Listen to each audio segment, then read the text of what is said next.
Instant reaction right now here on 12news.com. Cameron Cox, Lena Washington, 12 Sports Insider Doug Franz, host of the Doug Franz Unplugged podcast. Listen, if you heard something in the back of the press conference, that was Doug, because he was fired up. He was just as fired up as Jonathan Gannon. Doug, your instant reaction to how he controlled the room. My instant reaction was I didn't want to like him. I want Sean Payton at that table, and yet I loved it. I loved every second of it. The energy, the fire in the belly, the passion, and the control of the room. Every time you hear somebody talk about Jonathan Gannon, does he control the room?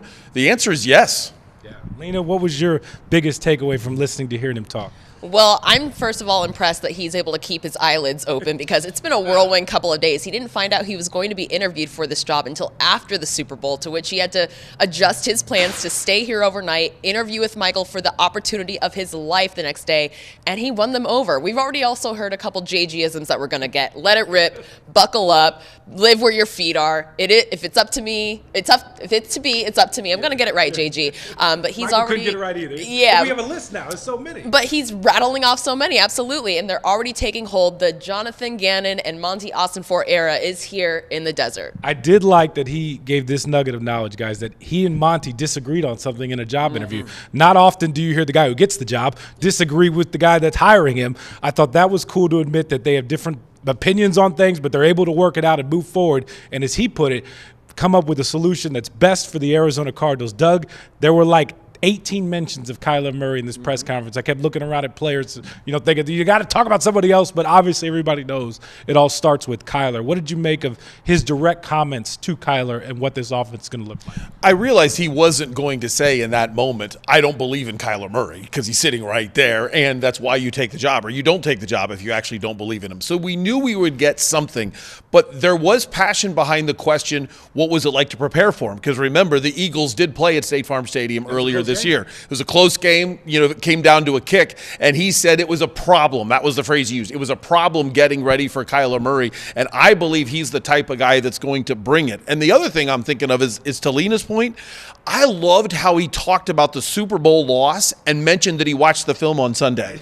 That night, right afterwards. Yes, because and then flipped the switch to a job interview the next day. Yes, because if you just found out you're interviewing for the job, I think 99% of us would have said, let's worry about our promotion. Let's not worry about what I just did the night before. And it still drove him nuts. He's still competitive, had the passion that I have to find answers to what I failed at before I move forward. I respected that greatly. Lena, we've seen so many different job hirings throughout this process. One that stuck with me was the Texans, when you had a bunch of former players who worked with DeMeco Ryans show up, support, the involvement from, it looked like the community and the franchise. I thought it was very powerful. I know the guys were in the building working out. It's kind of what they do in the offseason, rehab, but I thought it was really cool. We haven't seen that. I can't think back in the recent hires. We haven't seen a lot of players show up to these type of press conferences before. Well, and I also have to say that he addressed the fact that just a couple of weeks ago, he said that he wasn't going anywhere in regards to his position in Philadelphia, but he said that's because he didn't get the job in Houston, and that was the only interview he had done at that point.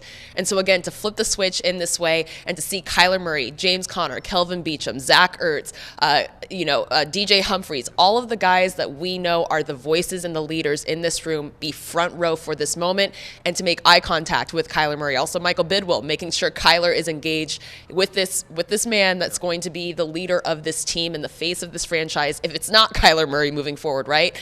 In terms of the visibility in this valley. It's going to be Jonathan Gannon now, Kyler Murray, and Monty Austin-Fort. And I think to see that support and for him to see that support is meaningful. The guys were nodding along. They were engaged. And I think this is a good way to start the offseason, where we know that Kyler is going to be coming back from an injury. Zach Ertz is going to be coming back from an injury. And you actually got to hear from Zach, who did the media on behalf of the players after this. Yeah, and Zach Ertz basically kind of just alluded to the fact that that Gannon controls the room, that he's a guy that's going to command attention, command respect, and these guys are going to follow him. That's what needed to be said today, guys, was a guy who set the tone for this organization. We all heard it last year. It was missing. There didn't seem like just a clear voice in the room at times.